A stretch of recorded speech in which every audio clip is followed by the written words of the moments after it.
अभी जो intra party election है इस पे ऑलरेडी जो इतराज़ात उठे थे जब ये हुए थे, जब तहरीक इंसाफ के नए चेयरमैन का इंतखाब होना था। सो आपने इस पे भी बात करनी है और साथ साथ ये जो इंट्रा पार्टी इलेक्शन पे तहफ़्फ़ुज़ात दिखाए जा रहे हैं अकबर बाबर साहब की जानिब से, उन्होंने दोबारा कहा कि इलेक्शन कमीशन दोबारा से ये इंट्रा पार्टी इलेक्शंस कराए। किस तरह से देखते हैं, क्या ये मज़ीद चैलेंजिंग हो जाएगी तहरीक इंसाफ के लिए सूरत हाल?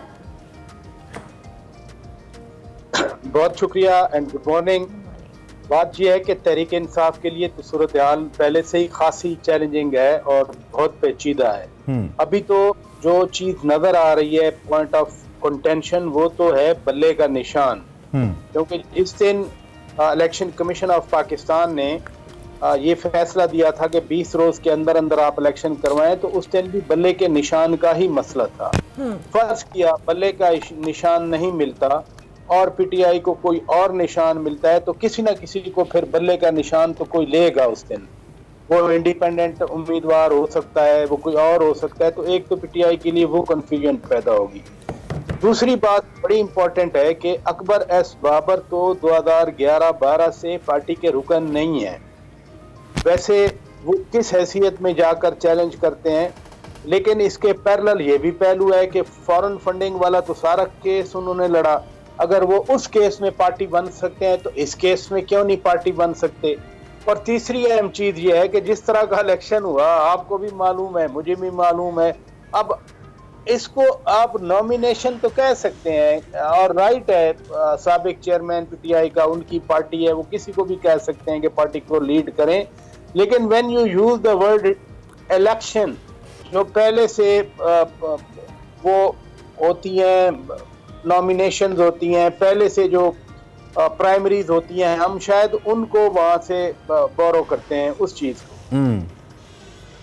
आवाज आ रही है? अच्छा, अब आवाज आ रही है। अच्छा, एक और बात मैं साथ लिंक कर लूं और फिर आप जारी रखिएगा। ये जो कल मौलाना फजलुर रहमान का बयान है, थोड़ा सा समझने से कासिर हैं कि ये जो पीडीएम की जमातें हैं इनके अंदर चलें सियासी तौर पे एक तकसीम तो समझ आती है, इंतखाबात के इनेकाद पे क्यों तकसीम है? एक जानिब आसिफ जरदारी साहब ने कहा है कि वो मुकम्मल इंतखाबात का माहौल देख रहे हैं। कल मैंने और भी कुछ बड़ी चीदा जो कलीदी इनफेक्ट कहना चाहिए रहनुमा है उनकी बात सुनी, उन्होंने भी कहा कि सियासी जो इलेक्शन का माहौल है वो बन चुका है और इलेक्शन होंगे। लेकिन मौलाना की तरफ से इस बात का आना और फिर इसको दहशतगर्दी से मौसूम करना, होते हैं या नहीं होते तो अलग बात है, लेकिन ये तकसीम क्यों है? अलग मौक़िफ़ क्यों लिया जा रहा है? क्या ग्राउंड बनाई जा रही है कि इंतखाबात ना हो या वजह कुछ और है? और पराची साहब अपनी वीडियो को भी प्लीज सीधा कर लीजिएगा, स्क्रीन रोटेट हुई है आपकी। नंबर वन बात ये है, नंबर वन सबसे अहम बात ये है कि इलेक्शन में हर एक के अपने अपने कंसर्न हैं। जब मैं कहता हूँ अपने अपने कंसर्न हैं तो आपको मालूम है जेयूआई पे अटैक्स हो चुके हैं। हाफिज हमदुल्ला सेनेटर हैं, माने बाला के रुकन हैं, आपको याद है कितना संगीन किस्म का हमला हुआ था उनका। खुद मौलाना फजलुर रहमान साहब पे अटैक्स हुए, अटेम्प्ट की जाती रही। बाजोड़ में अभी पिछले 2 महीने के अंदर अंदर अटैक हुआ, वो किसके जलसे पे था? वो जेयूआई के जलसे पे था। और 2013 का इलेक्शन अगर आपको मैं याद करवाऊं, एएनपी, एमकेएम और पीपल्स पार्टी को दहशतगर्द तंजीमों ने वार्निंग दी हुई थी कि आप जलसे नहीं कर सकते। फिर 2008 में खुद मोहतरमा बेनजीर भुट्टो शहीद हुई।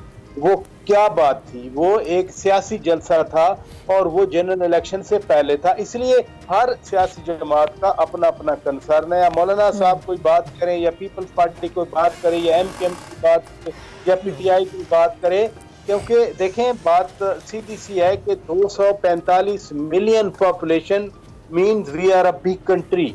हम चाइना और इंडिया को तो कहते हैं बड़े मुमालिक हैं, वो हैं, लेकिन उनसे हट के अगर देखा जाए तो फिर जो बाकी दीगर बड़े मुमालिक के 5वें 6ठे नंबर पे हम हैं दुनिया में। तो इस बिगर चंक ऑफ पॉपुलेशन में बहुत सारे मसाइल हैं और उन मसाइल में जिसको जो मसला दरपेश है वो उसकी तरफ निशानदेही करता है। लेकिन अच्छी बात है, कल 17 अरब 40 करोड़ रुपए और इलेक्शन कमीशन को मिल गए। 10 अरब रुपए पहले से मिले हुए हैं, तो ये कुल मिलाकर 27 अरब 40 करोड़ रुपए मिल गए इलेक्शन कमीशन ऑफ पाकिस्तान को आउट ऑफ 42 बिलियन, यानी 42 अरब में से तो आधे से ज्यादा तो मिल गए। तो जो अच्छी बात है कि इलेक्शन की तरफ हम जा रहे हैं। डिस्पाइट ऑल दीज कंसर्न्स, अब पैसे भी मिल रहे हैं, सिक्योरिटी के लिए भी आप यानी किसी ने इलेक्शन का माहौल बनता हुआ नजर आ रहा है। पर आचा साहब, दूसरी जानिब ये टिकटों का मामला है जिस पे हम दानियाल अजीज साहब की स्टेटमेंट पिछले 2-3 दिन से टीवी के ऊपर देख भी रहे हैं।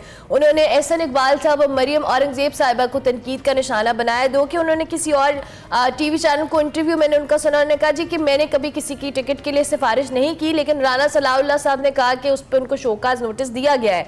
आप ये जो तहफ़्फ़ुज़ात है टिकटों की बुनियाद पे, इस मामले को आप किस तरह से देखते हैं? क्योंकि ये तो पार्टी के अंदर ही मौजूद लोग आपस में एक दूसरे पर तनकीद कर रहे हैं। जब हम कहते हैं कि हम जमहूरियत और पार्लिमानी डेमोक्रेसी के लिए आगे बढ़ रहे हैं, तो ऐसी आवाज़ें आती रहती हैं, लेकिन आपस की बात है। आपने 4 नाम लिए, एहसन इकबाल साहब, मरियम औरंगजेब साहब, राना सनाउल्लाह साहब और मौसूफ जो हैं वो दानियाल अजीज साहब। अब कोई कंपैरिजन नहीं बनता। जो अपनी पार्टी के लिए जिन लोगों ने कुर्बानियां दी हैं, जिनमें 3 पहले ना, एहसन इकबाल साहब, मरियम औरंगजेब साहिबा और राना सनाउल्लाह, इनका क्या कंपैरिजन है दानियाल अजीज के साथ? जब ये लोग जनरल परवेज मुशर्रफ के हाथों ख्वार हो रहे थे, दानियाल अजीज तो वहाँ उनके साथ बैठे हुए थे, उनकी बैंड वैगन में, और ये फिर बाद में NRB नेशनल रिकंस्ट्रक्शन ब्यूरो के चेयरमैन भी बने। कुर्बानियां देने वाले जो लोग हैं नून लीग में, वो आपको नजर आ रहे हैं। और इधर उधर से अगर कोई उड़कर बटेरा आ जाए, पता नहीं अगली मंजिल उसकी क्या होती है, तो कोई कंपैरिजन नहीं है। मैं तो इन चीजों को इस एंगल से देखता हूँ, इस प्रिज्म से देखता हूँ कि जो अपनी पार्टी के साथ मसलन अली मोहम्मद खान है या शहरयार आफरीदी हैं, कल 5 साल के बाद अगर हालात बदलें और कोई और आके यही दावा करे कि फलां फलां तो जो है वो पार्टी के लिए लायबिलिटी हैं, तो फिर अली मोहम्मद खान लायबिलिटी में आएंगे या अली मोहम्मद खान का जो आज लेकिन राजा साहब, डोंट यू थिंक कि बजाय इसके ये देखा जाए कि कौन बात कर रहा है, ये देखा जाए कि क्या बात कर रहा है? दानियाल अजीज साहब के केस में ये नहीं देखना चाहिए कि वो बात क्या कर रहे हैं, वो जो महंगाई की तरफ रेफर कर रहे हैं या वो जो इल्जामात लगा रहे हैं, डोंट यू थिंक कि उनको कंसिडर करना चाहिए पार्टी को? रादर ये देखना चाहिए कि कौन पुराना है, किसने, क्योंकि पुराने शख्स से भी तो गलती हो सकती है। अगर एहसन इकबाल साहब पुराने हैं तो गलती उनसे भी तो हो सकती है, उनको भी तो डेमोक्रेसी के अंदर तो मेरे ख्याल में पूछना चाहिए, उनसे भी सवाल बनता है, किया जा सकता है। ये जब महंगाई थी, लोग चीख रहे थे, उस वक्त दानियाल साहब कहाँ थे? दानियाल साहब को तो पहले दिन से चीखो पुकार करनी चाहिए थी ना।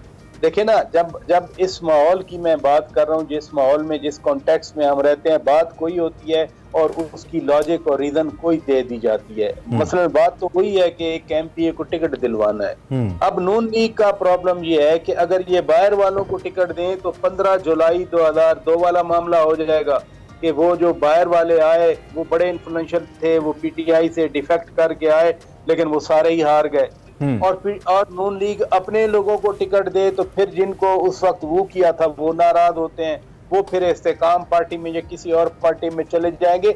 जब एक ब्रॉडर पिक्चर की बात करते हैं तो मेरे नजदीक ये इंडिविजुअल जो शिकायत हैं शायद वो इतना माने नहीं रखती। बड़े बड़े मसाइल, बड़ी पार्टियों जो हुकूमत बनाने की तरफ जा रहे हो, उनको इन मसाइल को फेस करना पड़ता है। दूसरा, अरमला ने सवाल किया था, मैं जरा उसका एक दूसरे हिस्से की तरफ, ये जो इलेक्शंस और पार्टी निशान की बात है, यानी कि बल्ले की बात है, बल्ला कितना जरूरी है तहरीक इंसाफ के लिए इलेक्शन में जाने के लिए? क्योंकि जिस तरह का ग्राउंड बन रहा है, जिस तरह की डेवलपमेंट सामने आ रही हैं, ये खारिज से इम्कान नहीं कि बल्ले से महरूम हो जाए तहरीक इंसाफ। हो भी सकती है, नहीं भी हो सकती। इंटर पार्टी इलेक्शन तो उन्होंने कराए, डॉक्यूमेंट भी जमा करा दिए, लेकिन अकबर एस बाबर साहब कहते हैं कि ये लीगल प्रोसीजर नहीं है। दूसरी जानिब कल मैं हामिद खान साहब को सुन रहा था, उन्होंने कहा कि ये इलेक्शन वैसे ही हुए हैं जैसे सब पार्टियों में होते हैं, तो इसमें तो तहरीक इंसाफ को मुर्द इल्जाम ठहराया भी नहीं जा सकता। मुझे एक इत्तेफाक हुआ था ये मुस्लिम लीग नून के इलेक्शन कवर करने का, इसमें कन्वेंशन सेंटर के अंदर, वो मेरा पहला मौका था बतौर जर्नलिस्ट वहां पे जाके देखने का, और मैं हैरान हो गया था कि ऐसे भी होते हैं इंतखाबात। तो सब पार्टी ऐसे ही करती हैं, लेकिन बल्ला कितना इंपॉर्टेंट है, सवाल मेरा ये है। और इन केस अगर बल्ला उनके पास नहीं रहता तो फिर क्या होगा? ये जो आपने बाकी पार्टियों के इलेक्शन के बात की, बात तो दुरुस्त है, इसमें तो कोई शक नहीं है। मखदूम अमीन फ़हीम साहब को भी इसी तरह बनाया गया था प्रेसिडेंट, और मखदूम जावेद हाशमी साहब को भी 2002 में इसी तरह प्रेसिडेंट बनाया गया था। लेकिन अभी जो बात है, पीपल्स पार्टी के पास कभी तलवार होती थी, फिर उनको तीर दिया गया। पहले तलवार जितनी पॉपुलर थी, फिर with the passage of time वो तीर भी उतना ही पॉपुलर हो गया। साइकिल और शेर का झगड़ा चला हमारे यहाँ, तो इंतखाबी निशान का झगड़ा चलता रहता है ना, कि साइकिल जो है वो है नून लीग का, मुस्लिम लीग का, या उनका शेर है। बहरहाल कमिंग बैक टू दिस बल्ला, देखें एक तो साबिक चेयरमैन पीटीआई, उनकी अपनी जात क्रिकेट से एसोसिएटेड है और बल्ला भी क्रिकेट से एसोसिएटेड है। सिंबल इसलिए दिया जाता है कि पूरे मुल्क में जो जो वोटर जाए उसको पता हो बल्ला पीटीआई का है, शेर नून का है, तीर जो है वो पीपल पार्टी की है, किताब जो है वो मौलाना फजलुर रहमान की है। जो मैं एक बड़ा थिन नुक्ता आपको बता रहा था कि अगर बल्ला इनसे छिन जाता है और फिर हर इंतखाबी हलके में बल्ला इनके इंतखाबी निशान के साथ ही वो निशान आ जाता है, ऐसे ही कोई खड़ा हो जाता है, तो बल्ला मिलेगा तो सही ना किसी को। अगर इनको नहीं मिलता तो वो इंडिपेंडेंट जो होंगे उनको मिलेगा, क्योंकि बल्ला बैलेट पेपर से ममनू तो नहीं हो गया ना, चूंकि पीटीआई ने वो ज़ाब्ता कार की कार्रवाई as per the required law नहीं की। इन दिस केस जो इलेक्शन कमीशन के सामने केस आया, पता नहीं अभी तो फैसला होना है।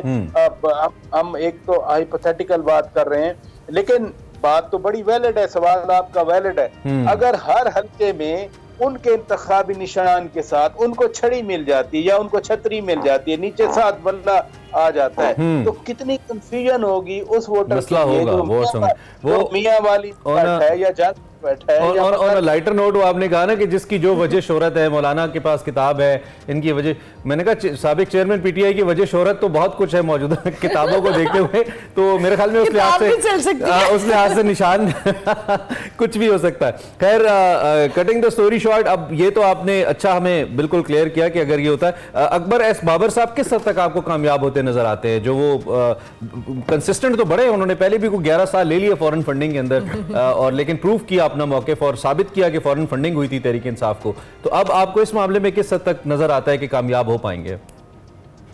देखें, फॉरेन फंडिंग प्रूव तो किया, लेकिन ना तो पार्टी बैन हुई, जो पॉलिटिकल पार्टीज ऑर्डर 2002 है उसके तहत पीटीआई तो अभी है ना, और ये सारी एक्सरसाइज जो हो रही है वो इसी वजह से हो रही है कि PTI still exist as a political party. वरना जो वो क्रिकेट वाली फंडिंग आई थी या किसी क्रिकेट क्लब से फंडिंग आई थी या जो लंदन से फंडिंग आई थी, उसकी बुनियाद पर तो पार्टी, अगर strict sense of the law देखा जाए तो फिर party would not have existed, but party exist at the moment. तो वो जो 11 साल लगे, और उसमें भी बड़ा यही बताया गया कि पीटीआई पे पाबंदी लग जाएगी, पीटीआई रहेगी नहीं, बट पीटीआई स्टिल देयर। और ये जो अरेंजमेंट हो रहा है ये पीटीआई के लिए ही हो रहा है कि पीटीआई में इंट्रा पार्टी इलेक्शन हो रहे हैं, नहीं हो रहे, अगर हुए हैं तो वो लॉ के मुताबिक हुए हैं, अब उनको बल्ले का निशान मिलता है नहीं मिलता। तो अकबर एस बाबर साहब अकेले तो नहीं है, इस सिस्टम में बहुत कुछ है जिनका कुछ इशारा आपने भी किया। बस बहुत कुछ को ही हम देख रहे हैं। ठीक हो गया, thank you very much Shaukat Paracha साहब, बहुत शुक्रिया आपने early in the morning join किया। शौकत पराचा साहब हमारे साथ मौजूद थे, मौजूदा सियासी सूरत हाल पे अपना